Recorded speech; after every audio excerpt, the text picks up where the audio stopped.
Hello friends, स्वागत है आपका लॉगयान चैनल पर। पॉलिटी के इस लेक्चर में आज हम लोग बात करेंगे भारत के संविधान की अनुसूचियों के बारे में।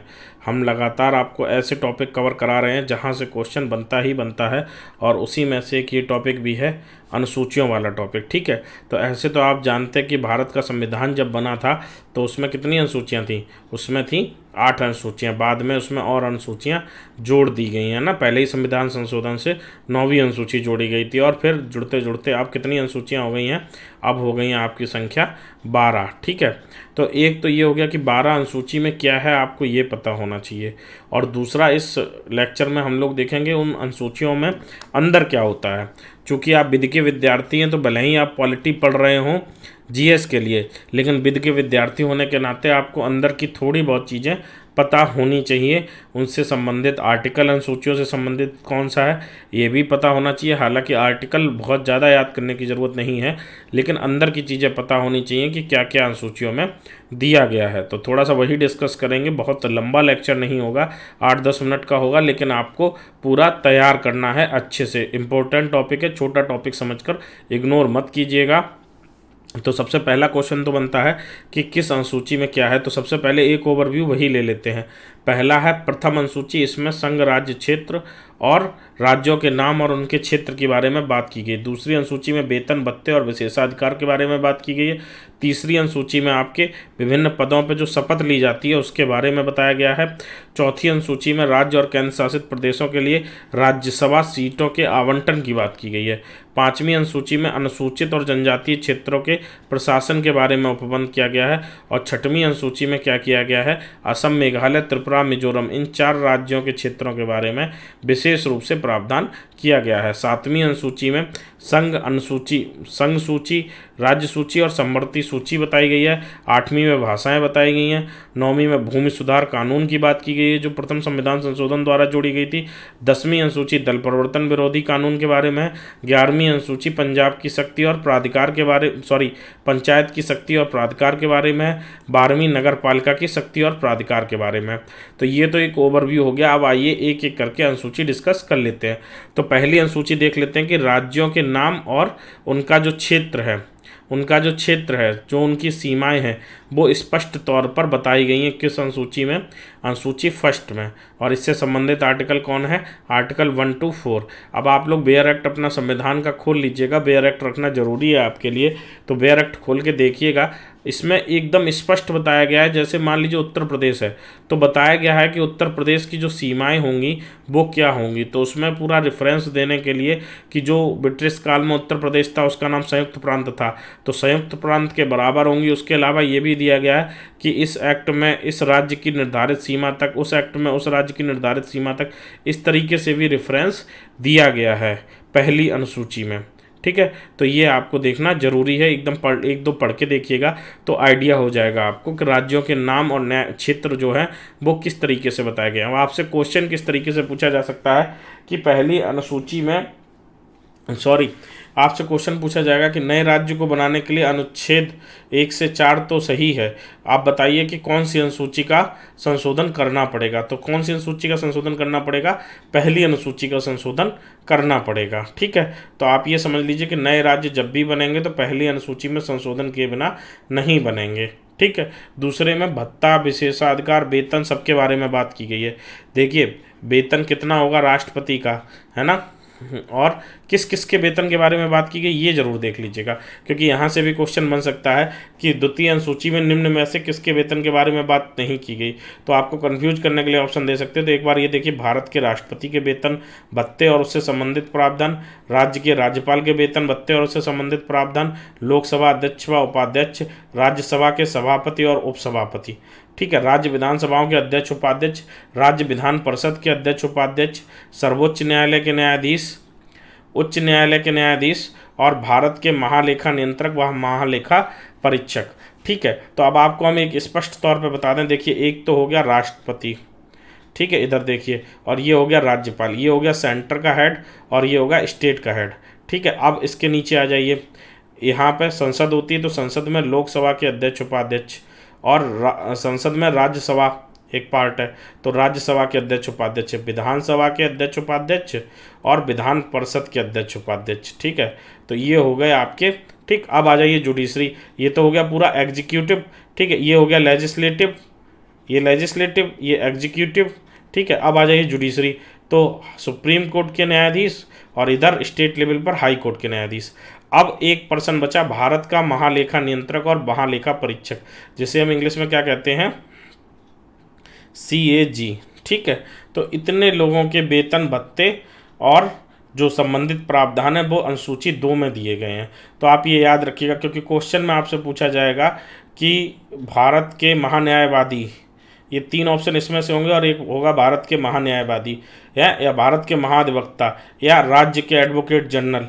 तो उसमें आपको वो क्वेश्चन टिक करना कि इनके बारे में द्वितीय अनुसूची में प्रावधान नहीं है, ठीक है। अब आ जाइए तीसरी अनुसूची में। तीसरी अनुसूची में शपथ दी गई है। जो आपने देखा होगा ना, जब शपथ लेते हैं ये लोग, जैसे सेंट्रल में सरकार बनती है तो उसमें शपथ होती है, स्टेट में सरकार बनती है तो उसमें शपथ होती है। तो वो शपथ का जो फॉर्मेट है वो कहाँ दिया गया है, वो तीसरी अनुसूची में दिया गया है। तो सबसे पहले ये देख लेते हैं कि किस किस के लिए दिया गया है। तो संघ में जो कोई मंत्री बनता है उसकी शपथ का फॉर्मेट इसमें दिया गया है। राज्य में संसद के निर्वाचन के लिए अभ्यर्थी, मतलब अगर संसद के आप कैंडिडेट बनते हैं तो आपको जो शपथ लेनी पड़ेगी, जो प्रतिज्ञान लेना पड़ेगा वो ये होगा, ठीक है। संसद के सदस्य बन जाएंगे तो आपको जो शपथ लेनी पड़ेगी वो अनुसूची में दी गई है। इसके अलावा सर्वोच्च न्यायालय के न्यायाधीश बनते हैं तो भी आपको जो शपथ लेनी पड़ेगी वो इसमें दी गई है। भारत के नियंत्रक व महालेखा परीक्षक बनते हैं तो भी आपको शपथ दी गई है। राज्य मंत्री बनते हैं तो भी, राज्य विधानमंडल के निर्वाचन के लिए अभ्यर्थी, राज्य विधानमंडल के सदस्य और उच्च न्यायालय के न्यायाधीश, इतने लोग जो शपथ लेंगे वो शपथ इसमें दी गई है। तो वो शपथ क्या होती है, किस प्रकार का उसका प्रारूप होता है, जब आप देखते होंगे टीवी पे कि मैं अमुक नाम होता है और जो केवल राष्ट्रपति राज्यपाल क्या करते हैं, मैं बोल देते हैं। राज्य स्तर पर राज्यपाल और सेंट्रल स्टेट पर राष्ट्रपति बोलते हैं मैं, है ना। ईश्वर की शपथ लेता हूँ कि मैं विधि द्वारा स्थापित भारत के संविधान के प्रति सच्ची श्रद्धा और निष्ठा रखूंगा। वो काफ़ी थोड़ी सी लंबी शपथ होती है, एक पैराग्राफ की, तो वो पूरी बोलते हैं। वो किस में दी गई है, वो कहाँ दी गई, वो तीसरी अनुसूची में दी गई है। और वो 2 तरीके की शपथ होती है। एक तो होती है पद की शपथ, ठीक है, पद की शपथ, जिस पद पे आपका अपॉइंटमेंट हुआ है, और दूसरी होती है गोपनीयता की शपथ। हालांकि सभी लोग इसमें से गोपनीयता की शपथ नहीं लेते हैं, जो राजनैतिक पद है वहाँ पर गोपनीयता की शपथ दिलवाई जाती है, ठीक है। तो संघ के मंत्री, संघ के निर्वाचन के लिए अभ्यर्थी, संसद के सदस्य, सर्वोच्च न्यायालय के न्यायाधीश, भारत के नियंत्रक व महालेखा परीक्षक, राज्य मंत्री, राज्य विधानमंडल के लिए निर्वाचन के लिए अभ्यर्थी, राज्य विधानमंडल के सदस्य और उच्च न्यायालय के न्यायाधीश, इतने लोग शपथ लेते हैं। और संबंधित आर्टिकल एक बार देख लीजिएगा, ये हैं, ठीक है। अब आ जाइए चतुर्थ अनुसूची में। चतुर्थ अनुसूची में राज्यसभा सीटों के आवंटन के बारे में बात हुई है। जो हमने आपको सेकंड लेक्चर में पढ़ाया था कि किसको कितनी लोकसभा सीटें हैं, किसको कितनी राज्यसभा सीटें, किसको कितनी विधानसभा की सीटें और किसको कितनी विधान परिषद सीटें, तो वही यहाँ पे लिखा हुआ है फोर्थ अनुसूची में, फोर्थ शेड्यूल में, ठीक है। और इससे संबंधित आर्टिकल 4 और 80 है ना। तो अगर राज्यसभा सीटों में बदलाव किया जाता है संविधान में संशोधन करके, तो वो संशोधन चतुर्थ अनुसूची में भी किया जाएगा, ठीक है। पांचवी अनुसूची। पांचवी अनुसूची अनुसूचित और जनजातीय क्षेत्रों के प्रशासन के बारे में है। जो अनुसूचित क्षेत्र कौन सा है ना, जनजातीय क्षेत्र कौन से, ये राष्ट्रपति के पास पावर होती है कि वो डिसाइड करेंगे कि अनुसूचित क्षेत्र और जनजातीय क्षेत्र किन्हें नोटिफाइड किया जाए। संबंधित आर्टिकल है 244। और ये अनुसूची है, इसमें एकदम स्पष्ट रूप से परिषदों के बारे में प्रावधान है, इनके प्रशासन के बारे में इतने स्पष्ट उपबंध लिखे गए हैं ताकि जनजातीय क्षेत्र या अनुसूचित क्षेत्रों की जो अलग व्यवस्था है उसमें किसी प्रकार का व्यवधान उत्पन्न ना हो। तो उसमें अंदर आपको पढ़ने की बहुत ज़्यादा ज़रूरत नहीं है, बस ये जान लीजिए कि अनुसूचित और जनजातीय क्षेत्रों के बारे में जो प्रावधान है वो पाँचवीं अनुसूची में किए गए हैं। अब कुछ स्टेट के बारे में प्रावधान स्पेशल रूप से किए गए हैं। कुछ स्टेट के जो जनजातीय क्षेत्र हैं उनके बारे में प्रावधान आपका छठवीं अनुसूची में किया गया है, ठीक है। और वो स्टेट कौन से हैं वो पूछा जाता है, याद कर लीजिएगा, असम, मेघालय, त्रिपुरा और मिजोरम, इनके बारे में प्रावधान किया गया। असम अगर याद करने के लिए याद रहे तो AM PM होता है, तो इसी तरीके से AM TM कर लीजिए, या आप याद रख लीजिए ATM जिसमें M डबल टाइम है याद करने के लिए। तो इनके जो जनजातीय क्षेत्रों के प्रशासन के बारे में उपबंध हैं वो छठवीं अनुसूची में किए गए हैं। और अन्य इनके अलावा जो राज्य में, जो देश में अन्य राज्य हैं, वहाँ पे जो जनजातीय क्षेत्रों के बारे में प्रावधान है वो 5वीं अनुसूची में किए गए हैं। ठीक है। 7वीं अनुसूची विषय के बारे में बात करती है संघ सूची। संघ सूची मतलब ऐसे विषय जिन पर केवल सेंट्रल कानून बना सकेगा। आर्टिकल 246 में ये लिखा हुआ है। राज्य सूची ऐसे विषय जिन पर केवल स्टेट कानून बना सकेगा। और समवर्ती सूची ऐसे विषय जिन पर संघ और राज्य दोनों कानून बना सकेंगे। आपके लिए क्वेश्चन ये है कि अगर मान लीजिए समवर्ती सूची पर संघ ने भी कानून बना दिया और राज्य ने भी कानून बना दिया, तो किसका कानून प्रिवेल करेगा और किस आर्टिकल के तहत? ठीक है, ये कमेंट बॉक्स में हमको बताइएगा। तो जब संघ सूची बनी थी उस समय कितने विषय थे? इसमें 97। और इस समय कितने विषय हैं? 98। तो क्या केवल एक विषय बढ़ा है? नहीं, कुछ विषय कम हुए हैं और कुछ बढ़े हैं। और इस समय जो टोटल संख्या है वो 98 है। इसी तरीके से राज्य सूची में 66 विषय थे और इस समय 59 विषय हैं। और समवर्ती सूची में 47 विषय थे, तो इस समय 52 विषय हैं। ठीक है। अब ये सेंट्रल के पास पावर होती है कि वो इधर से उधर ये विषयों को कर सकती है। आपको क्या करना है कि ये विषयों की जो लिस्ट है जो आपके कॉन्स्टिट्यूशन के बेयर एक्ट में दी गई है उनको 1-2 बार पढ़ लेना, क्योंकि कभी कभार जब डेप्थ से क्वेश्चन पूछेंगे तो इस तरीके का क्वेश्चन पूछेंगे, इनमें से कौन सी सूची में ये प्रावधान किया गया है, इसमें से कौन सी सूची के बारे में ये प्रावधान है। ठीक है। 8वीं सूची किस बारे में बात करती है? भाषाओं के बारे में बात करती है। संविधान द्वारा मान्यता प्राप्त जो भाषाएं हैं, आर्टिकल 344 और आर्टिकल 351, इसमें मूल रूप से 14 भाषाएं थी, लेकिन बाद में संशोधन करके 22 भाषाएं कर दी गई, है ना। तो 8वीं अनुसूची में जो भाषाएं हैं उनको एक बार और देख लीजिएगा। वो संशोधन द्वारा भी कुछ भाषाएं जोड़ी गई हैं, तो वो भी एक बार देखनी पड़ेंगी। ठीक है। तो 8वीं अनुसूची आप लोग एक बार देख लेंगे कि 8वीं अनुसूची में कौन कौन सी भाषाएं हैं। और 7वीं अनुसूची में जो ये लिस्ट दी गई हैं ये तो एक बार देखनी ही पड़ेंगी। ये 22 भाषाएं हैं। एक बार मैं आपको पढ़ के भी सुना देता हूँ। असमिया, बंगला, बोडो, डोगरी, गुजराती, हिंदी, कन्नड़, कश्मीरी, कोंकणी, मैथिली, मलयालम, मणिपुरी, मराठी, नेपाली, उड़िया, पंजाबी, संस्कृत, संथाली, सिंधी, तमिल, तेलुगु, उर्दू। ठीक है। मुझे भी याद नहीं है, मैं देख के पढ़ रहा था। आप भी 1-2 बार पढ़ लीजिएगा ताकि आपके दिमाग में अगर पूछा जाए कि निम्न में से कौन सी भाषा आपकी सम्मिलित नहीं है तो आप बता पाएँ, या कौन सी भाषा सम्मिलित है तो बता पाएँ।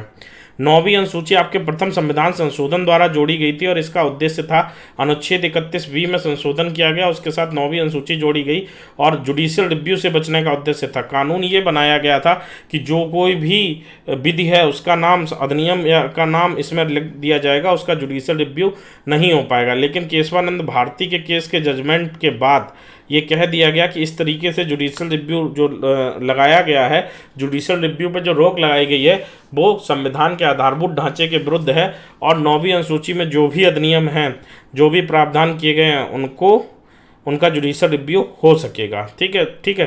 तो आपसे ये पूछा जा सकता है कि 9वीं अनुसूची में जो प्रावधान किए गए क्या उनका जुडिशियल रिव्यू हो सकता है? तो आप बताएंगे बिल्कुल हो सकता है। और मूल रूप से इसमें 13 प्रोविजन थे, मतलब 13 एक्ट थे। इस समय 282 है संख्या। 9वीं अनुसूची में कितनी विधियां हैं? 282।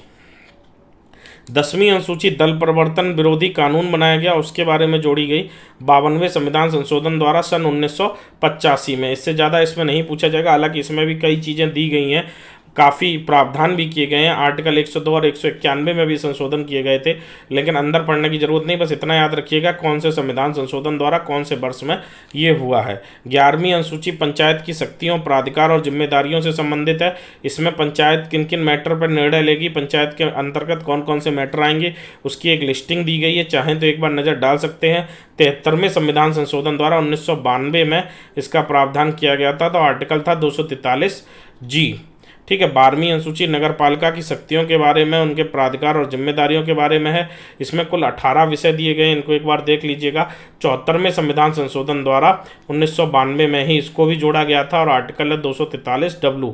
तो अनुसूचियों के बारे में थोड़ा सा लंबा लेक्चर हो गया, मैंने सोचा था 10 मिनट में हो जाएगा, 15 मिनट का लगभग लेक्चर हो गया, लेकिन कोशिश की है कि कोई भी पॉइंट छूटे ना और आपका कोई भी क्वेश्चन गलत ना हो। तो इसलिए इस को बहुत अच्छे से तैयार कीजिएगा। और फिर जब ये तैयार हो जाए, बहुत अच्छे से प्रिपेयर हो जाए, तो एक बार कॉन्स्टिट्यूशन उठा के एक बार पढ़ डालिएगा। पूरा तो नहीं अनुसूची पढ़ने की ज़रूरत है, लेकिन जहाँ जहाँ जो लिस्टिंग मैंने बताई है वो ज़रूर एक बार पढ़ लीजिएगा, है ना। चैनल को सब्सक्राइब नहीं किया तो सब्सक्राइब कर लीजिए, वीडियो को लाइक कीजिएगा और कमेंट बॉक्स में मिशन एपीओ लिखना भूल जाइएगा। क्यों भूलिएगा नहीं, लिखिएगा ज़रूर मिशन एपीओ, है ना। ये एपीओ पीसीएस सबके लिए आपके वीडियो बने जा रहे हैं, लेकिन अभी हमारा टारगेट क्या है, एपीओ का टारगेट है। तो उसको पूरी तरीके से पाने के लिए हम आपके साथ लगे हुए हैं। आप भी मेहनत कीजिएगा, ज़रूर एपीओ क्रैक होगा, ठीक है। और आपको वीडियो लेक्चर मिल रहे हैं, कोई असुविधा हो तो कमेंट बॉक्स में बताइएगा। फिर मिलेंगे अगले वीडियो लेक्चर में। धन्यवाद।